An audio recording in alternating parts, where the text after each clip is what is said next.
لا حول ولا قوة الا باللہ العلی العظیم اعوذ باللہ من الشیطان الرجیم بسم اللہ الرحمن الرحیم الحمد للہ رب العالمین الرحمن الرحیم مالک یوم الدین ایاک نعبد و ایاک نستعین اہدنا الصراط المستقیم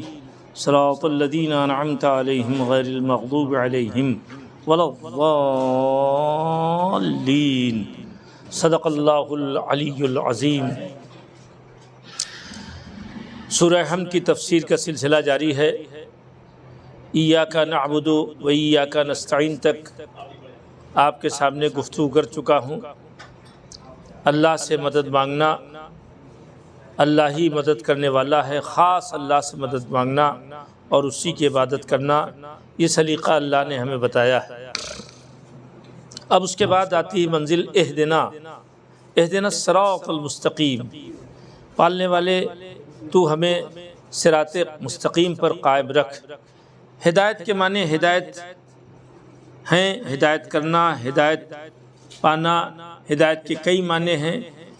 ایک تو کسی کو منزل تک پہنچا دینا، یہ بھی ہدایت ہے۔ ہم نے پوچھا کہ ہم فلاں جگہ جانا چاہتے ہیں، راستہ کیا ہے؟ تو ایک آدمی ایسا ہے کہ جو اس نے لے جا کے وہاں تک پہنچا دیا۔ اس کے معنی میں بھی ہدایت ہے، اور اس معنی میں بھی ہدایت ہے کہ صرف راستہ بتا دیا جائے۔ راستہ بتانے کے معنی میں بھی ہدایت ہے، اور منزل مقصود تک پہنچا دینے کے معنی میں بھی ہدایت ہے۔ اب یہاں پر ہم جب ہدایت کے سلسلے میں دعا کر رہے ہیں، اللہ سے مانگ رہے ہیں اہدنا، پالنے والے تو ہماری ہدایت کر، الصراط المستقیم، صراط مستقیم کی طرف۔ دیکھیے راستے کے معنی طریق کے معنی میں بھی راستے کے ہیں، سبیل کے معنی میں بھی راستے کے ہیں، اور صراط کے معنی میں بھی راستے کے ہیں، مگر تمام راستے ہیں۔ سبیل بھی راستہ ہے، صراط بھی راستہ ہے، اور طریق بھی راستہ ہے۔ طریق ہر طرح کے راستے کو کہتے ہیں، صحیح راستہ، غلط راستہ، ٹیڑھا میڑھا راستہ، نادرست راستہ، ہر طرح کے راستے کو طریق کہتے ہیں۔ اور سبیل اس راستے کو کہتے ہیں جو شاہراہ کہلاتی ہے، یا شاہراہ سے متصل جو راستہ ہوتا ہے، یعنی جو لینک نکلی رہتی ہے، جو مین روڈ سے جو لنک روڈیں ہوتی ہیں، ان راستوں کو بھی، ان راہوں کو بھی جو مین راستوں سے نکلتے رہتے ہیں یا مین راستے پر آ کے مل جاتے ہیں، ان راستوں کو بھی سبیل کہا جاتا ہے۔ مگر صراط اس راستے کو کہتے ہیں جو بالکل واضح، صاف ستھرا، جس میں بھٹکنے کی کوئی امید، کوئی راستہ نہیں رہ جاتا، بلکہ وہ اس راستے پر اگر ہم آ گئے تو وہ راستہ سیدھے ہم کو منزل مقصود تک لے جاتا ہے، اگر ہم خود نہ بھٹکنا چاہیں تو۔ صراط مستقیم پر تو ہم جو دعا کر رہے ہیں اللہ سے، وہ اہدنا الصراط المستقیم، پالنے والے ہمیں سیدھے راستے پر چلا، ہمیں راہ مستقیم پر چلا، تو راہ مستقیم پر ثابت قدم رکھ۔ اس کا مطلب یہ ہے کہ ہم اس راستے پر چلیں، پالنے والے تیری ہدایت سے، تیری رہنمائی سے، چاہے وہ کیا کہتے ہیں آپ کے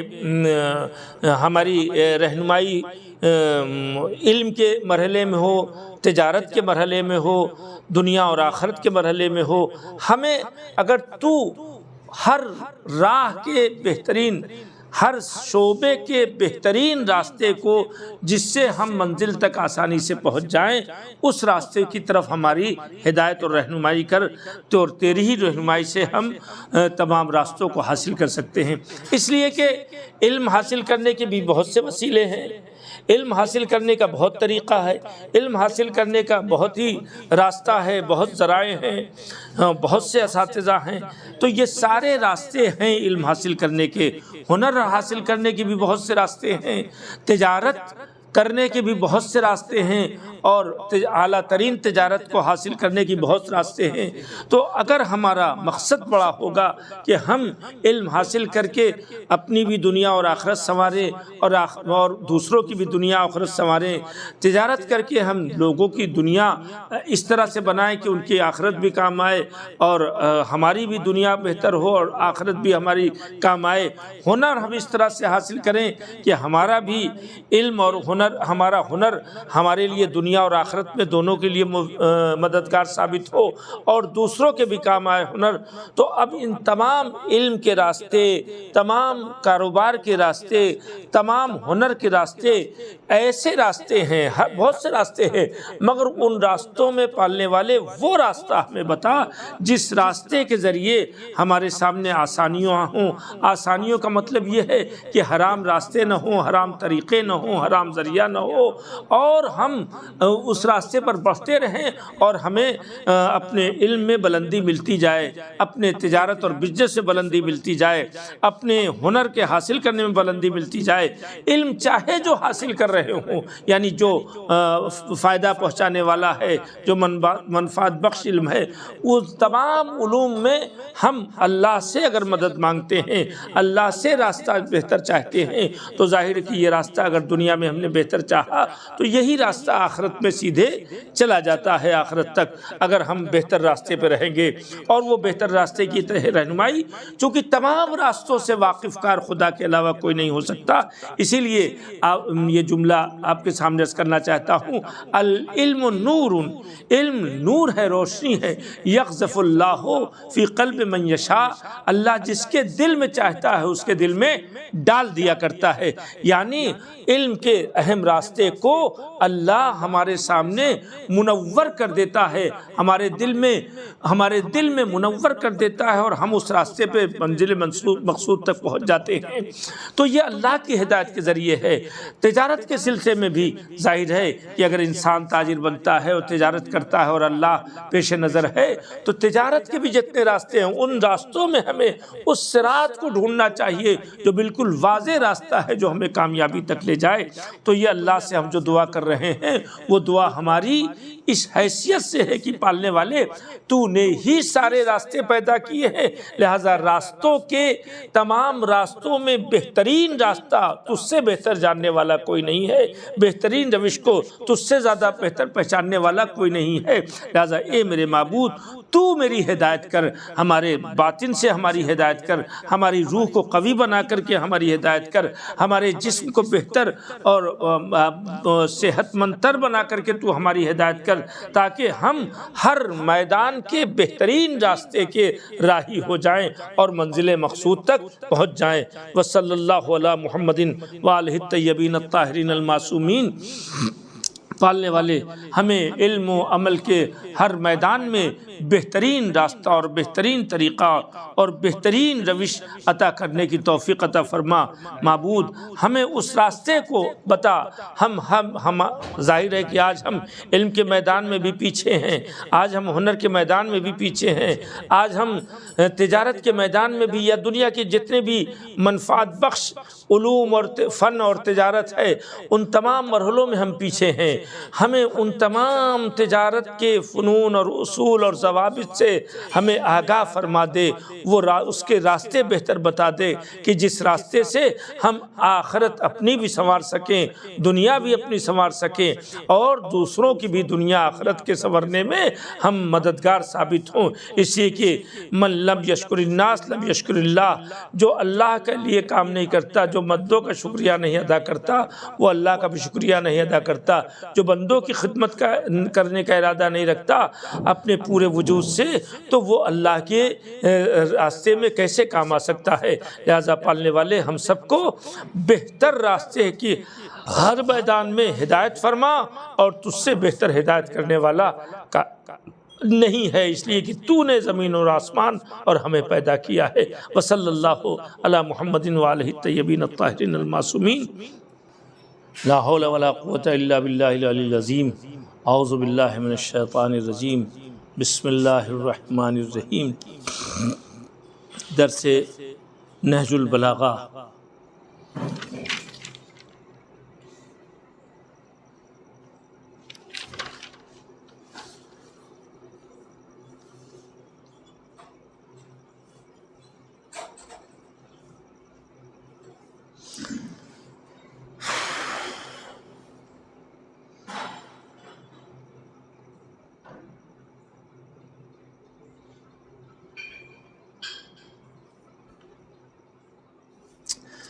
وَإِيَّاكَ أَن تُوجِفَ بِكَ مَطَايَا الطَّمْعِ فَتُورِدَكَ مَنَاهِلَ الْهَلَكَةِ وَإِنِ اسْتَطَعْتَ أَن لَا يَكُونَ بَيْنَكَ وَبَيْنَ اللَّهِ ذُو نِعْمَةٍ فَافْعَلْ فَإِنَّكَ مُدْرِكٌ قِسْمَكَ وَآخِذٌ سَهْمَكَ وَإِنَّ الْيَسِيرَ مِنَ اللَّهِ سُبْحَانَهُ أَعْظَمُ وَأَكْرَمُ مِنَ الْكَثِيرِ مِنْ خَلْقِهِ وَإِنْ كَانَ كُلٌّ مِنْهُ وَتَلَافِيكَ مَا فَرَطَ مِنْ صَمْتِكَ أَيْسَرُ من إدراكك ما فات من منطقك وحفظ ما في الرعاء بالشد الوقاء وحفظ ما في يديك أحب إلي من طلب ما في يد غيرك ومرارة الياس خير من الطلب إن الناس والحرفة مع العفة خير من الغني عن الفجور مع الفجور والمرء احفظ لسره ورب ساع فيما يضره من اكثر احجر ومن تفكر ابصر قارن اهل الخير تكن منهم وبائن اهل الشر تين عنهم بئس الطعام الحرام وظلم الضعيف افحش الظلم اذا كان الرفق خرقہ کان الخرقہ رفقہ۔ مولا فرماتے ہیں اے میرے لال ٹھہرو۔ کل کے درس میں یہ تھا کہ ایسا نہ ہو کہ دنیا گمراہی کے راستے پہ لگا دے اور ہدایت کے مینار سے آنکھیں بند ہو جائیں اور گمراہی میں انسان غلطاں اور پریشان رہے اور اس سے ہی اپنا معبود بنا لے دنیا کو، اور دنیا اگر ایسا ہوا تو دنیا گویا اس سے کھیل رہی اور ایسے لوگ دنیا سے کھیل رہے ہیں،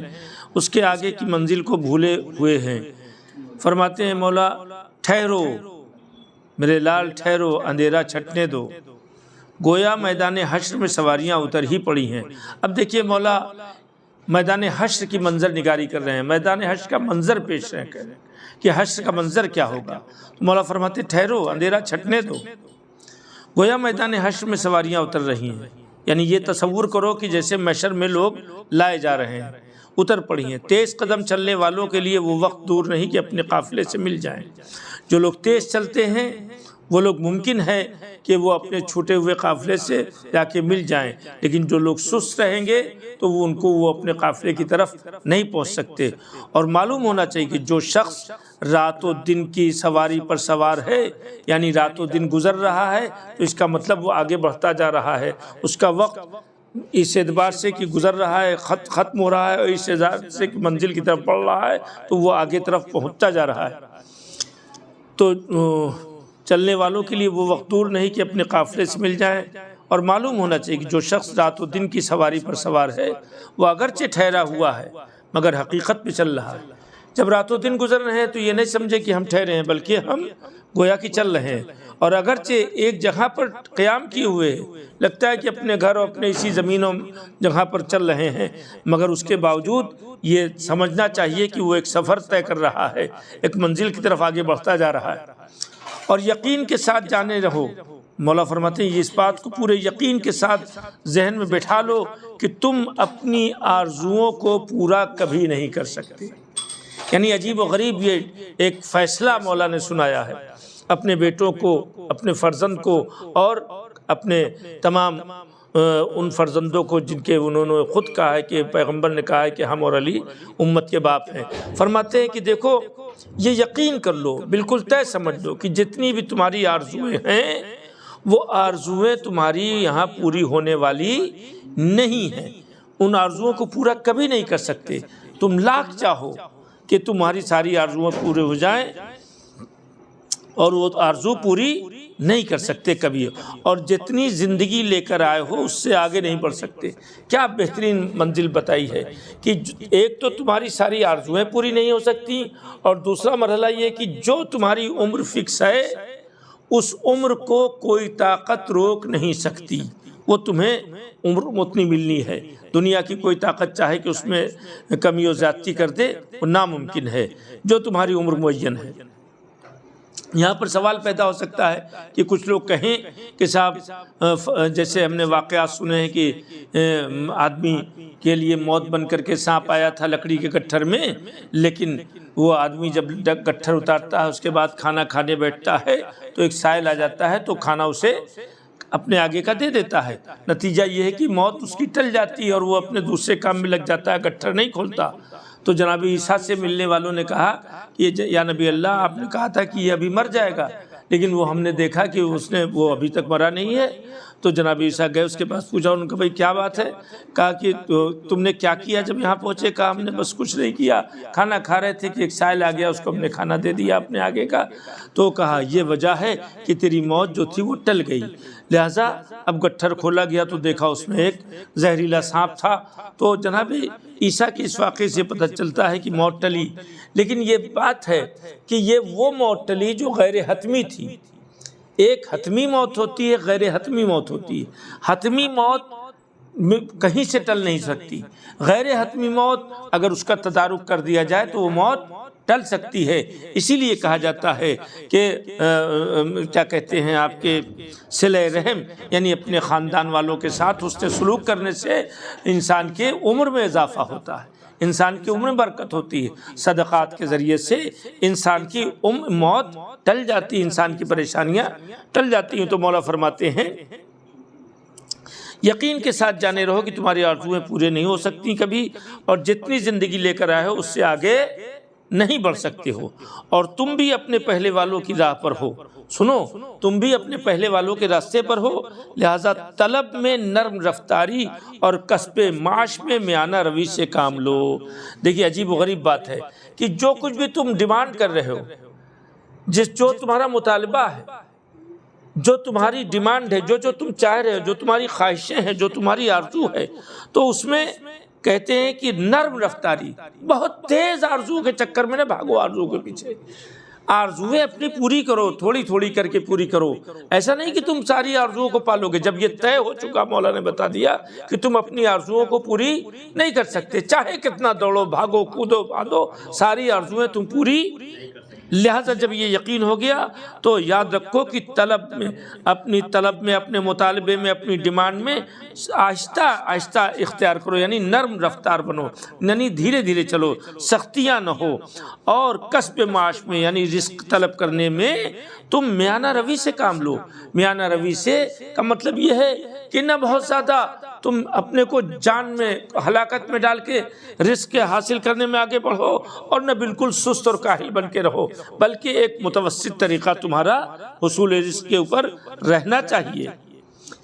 کہتے ہیں اور کسب معاش یعنی رزق حاصل کرنے میں، روزی حاصل کرنے میں میانہ روی سے یعنی میڈیم راستہ، درمیانی راستہ اختیار کرنا چاہیے، کیونکہ اکثر طلب کا نتیجہ مال کا گنوانا ہوتا ہے۔ کبھی کبھی زیادہ، جیسا کہ آپ نے دیکھا کہ صاحب کسی کمپنی نے لالچ دے دیا کہ پیسہ لگاؤ اور ہم نفع دے رہے ہیں، نفع دینے لگے، اور اس کے بعد لالچ میں بڑھتے بڑھتے آپ نے زیادہ پیسہ لگا دیا اور اس کے بعد پیسہ گنوا دیا آپ نے۔ آرزو تھی کہ زیادہ پیسہ مل جائے، آرزو تھی زیادہ سے زیادہ ہمیں مل جائے۔ اس طرح کی بہت سی چیزیں جو ہمیں موبائل پر یا دوسری جگہوں پر ہم کو دھوکہ دیتی ہیں، یا بینک کے ذریعے دھوکہ دیتی ہیں، ان دھوکوں میں، اور یہ دھوکہ آدمی کیوں کھاتا ہے؟ اس لیے کہ آرزویں طولانی ہوتی ہیں اور جس میں کسب معاش میں جلدی کرنے کی کوشش کرتا ہے۔ تو فرماتے ہیں مولا کسب معاش میں میانہ روی سے کام لو، کیونکہ اکثر طلب کا نتیجہ مال کا گنوانا ہوتا ہے۔ یہ ضروری نہیں کہ رزق کی تلاش میں لگا رہنے والا کامیابی ہو، یہ بھی ضروری نہیں ہے کہ ہر رزق کا تلاش کرنے والا اپنے تلاش میں کامیاب ہو جائے، اور قد و کاوش میں اعتدال سے کام لینے والا محروم ہی رہے۔ اور یہ بھی نہیں ہے کہ جو بیلنسی انداز میں، متوازن انداز میں، یعنی درمیانی راستہ اختیار کر کے اگر رزق حاصل کرنے کے لیے آگے بڑھ رہا ہے تو یہ بھی ضروری نہیں کہ وہ ناکام ہو جائے، کامیاب بھی نہیں ہو سکتا، اور یہ بھی ضروری نہیں کہ جو بیلنسی ہو کر کے کام کر رہا ہے وہ رزق سے محروم ہو جائے اور تیز چلنے والا کامیاب ہو جائے۔ ایسا نہیں ہے کہ بہت تیز آپ تلاش کر رہے ہیں تو کامیاب ہو جائے، یا بہت آپ معتدل اور بیلنسی انداز میں چل رہے ہیں تو آپ ناکام ہو جائیں گے۔ اور قد و کاوش میں اعتدال سے کام لینے والا محروم ہی رہے، ایسا نہیں ہے۔ ہر ذلت سے اپنے نفس کو بلند تر سمجھو۔ یہ عجیب و غریب فقرہ ہے۔ یا بنی اکرم نفسک عن کل دنیۃ اے میرے لال اپنے نفس کو ہر طرح کی پستی سے اپنے نفس کو بلند رکھو، ہر طرح کی پستی سے اپنے نفس کو بلند رکھو، ان سے بڑا ہو جانا، ان سے بڑا ہو جانا، ان سے اونچے ہو جانا، ان سے اچھا گھر بنا لینا، ان سے اچھی دنیا کما لینا، ان سے اچھا ہاں کیریکٹر میں اگر آپ اپنے کو بلند کر رہے ہیں، آگے بڑھا رہے ہیں تو یہ بہتر ہے، لیکن ان سے آگے بڑھنا، ان سے آگے بڑھنا، ان کے آگے چلنا، یہ ہمارے لیے کوئی بلندی کا سبب، یہ سب پستیاں ہیں جس سے ہم آگے بڑھنے کے چکر میں لگ رہے ہیں، کار خیر میں ہم آگے چلنا چاہیے۔ تو کہتے ہیں ہر ذلت سے جو بھی پستیاں ہیں، کمزوروں کے سامنے بلندی ظاہر کرنا کون سی بلندی، مجبوروں کے سامنے بلندی ظاہر کرنا کون سی بلندی، اپنے کو 2-4-10 آدمی جو کم پیسے والے ہیں ان کے سامنے اونچا دکھانا کون سی بلندی۔ تو اپنے نفس کو ہر ذلت سے بلند کرو، اگرچہ وہ تمہاری منمانی چیزوں تک تمہیں پہنچا دے۔ وہ ذلت کا راستہ تم اختیار کر رہے ہو اس لیے کہ تمہیں جو تم چاہ رہے ہو منمانی چیز وہ تمہیں مل جائے، تو یاد رکھنا ذلت کے ذریعے سے غیر شرعی راستے سے جو چیزیں حاصل ہوگی وہ ٹکاؤ اور پائیدار نہیں ہوتی ہیں۔ کہتے ہیں کہ اگرچہ ہر ذلت سے نفس کو بلندر سمجھو، اگرچہ وہ تمہاری منمانی چیزوں تک تمہیں پہنچا دے، یعنی ذلت کے ذریعے سے اگر تمہیں تمہاری جی چاہی والی خواہشات تمام آرزو تک پہنچا دے تو اس سے تم اپنے نفس کو بلند کرو، کیونکہ اپنے نفس کی عزت جو کھو دو گے، اگر عزت نفس کھو دیا تم نے تو اس کا بدل کوئی حاصل نہ کر سکو گے۔ نفس کی عزت، مثال کے طور پر میں مثال دے دوں، آپ کسی کے سامنے مانگنے گئے، اپنے حاجت کا اولن تو مانگنا نہیں چاہیے، اللہ خود بہتر دینے والا ہے، اللہ خود عطا کرنے والا ہے۔ اگر آپ گئے مانگنے اور آپ کو اس نے عطا کر دیا، دے دیا، لیکن آپ پھر بھی بیٹھے ہوئے ہیں اور سوچ رہے ہیں کہ کچھ اور مل جائے، مثال کے طور پر کچھ اس دینے والے کے ملنے والے کچھ لوگ آ گئے اور آپ نے دیکھا کہ ہمیں انہوں نے جو دے دیا ہے، لیکن اب کچھ لوگ ان سے ملنے آ گئے، ان کے سامنے پھر اپنی ضرورت پیش کر دی، تو اب وہ کہہ سکتا ہے کہ جب آپ کو خود اپنے عزت نفس کی پرواہ نہیں ہے، دوسروں کے سامنے آپ منہ کھول رہے ہیں، تو ہم آپ کی عزت نفس کی پرواہ کیا کریں گے۔ یہ اگر گم ہو گئی، عزت نفس اگر گم ہو گئی تو یہ کسی چیز سے ملنے والی نہیں ہے۔ مولا فرماتے ہیں کہ کیونکہ نفس کی عزت جو کھو دو گے، یعنی بیجا لوگوں کے سامنے اپنے آبرومند طریقے سے نہیں رہ رہے ہو، زبان کو کنٹرول میں نہیں رکھ رہے ہو، نگاہوں کو کنٹرول میں نہیں رکھ رہے ہو، لوگوں کے سامنے اپنے رکھ رکھاؤ کو بھولے ہوئے ہو، اپنے جو ہمارے انسانی حیثیت سے جو ہم کو اللہ نے عزت دے رکھی ہے اس عزت کو تم فراموش کر رہے ہو، تو اس کا بدل کوئی حاصل نہ کر سکو گے، دوسروں کے غلام نہ بن جاؤ جبکہ اللہ نے تمہیں آزاد بنایا ہے۔ مولا فرماتے ہیں کہ تم خبردار کسی کے غلام نہ بنو، نہ اپنی خواہش کے غلام بنو، نہ کسی آج کل ہم لوگ یہ دیکھتے ہیں کہ ذرا سا کسی نے کچھ مدد یا کچھ ایسا کیا تو اس کے سامنے اتنا زیادہ گر جاتے ہیں جیسے غلام بن گئے ہیں، جو کہہ دیا۔ تو جب اپنی عزت نفس گرتی ہی ہے تبھی جب انسان اپنے کو دوسرے کا غلام بنا دیتا ہے، اور سب سے برا انسان وہ ہے جو اپنے نفس کا غلام بن جاتا ہے۔ دوسروں کے غلام نہ بن جاؤ جبکہ اللہ نے تمہیں آزاد بنایا ہے۔ اس بھلائی میں کوئی بہتری نہیں جو برائی کے ذریعے حاصل ہو، وہ بھلائی کوئی کام دینے والی نہیں ہے جو تمہیں برائی سے ذریعہ حاصل ہو، اور اس آرام اور آسائش اور عیش و عشرت میں کوئی اچھائی نہیں ہے جس کے لیے ذلت کی دشواریاں جھیلنا پڑے۔ 4 آدمی کے سامنے برائیاں سہ کر کے کسی صورت سے لوٹ مار کر کے پیسہ لائے، اس کے بعد ہم ذلت ذلیل ہو کے پیسہ لائے، ہم نے اپنے نفس کو بیچ کے پیسہ لائے اور سوچا کہ ہم کو بہت آرام مل جائے گا، تو امام فرماتے ہیں کہ اس آرام اور آسائش میں کوئی اچھائی نہیں ہے جس کے لیے ذلت اور دشواریاں جھیلنا پڑیں۔ پالنے والے ہمارے نفس کی عزت کو بلندی کی ہمیں توفیق عطا فرما، معبود ہمیں طلب اور خواہشوں کی منزل میں ہمیں معتدل رہنے کی توفیق عطا فرما۔ اے میرے معبود ہم کو بہتر طریقے سے آسائش اور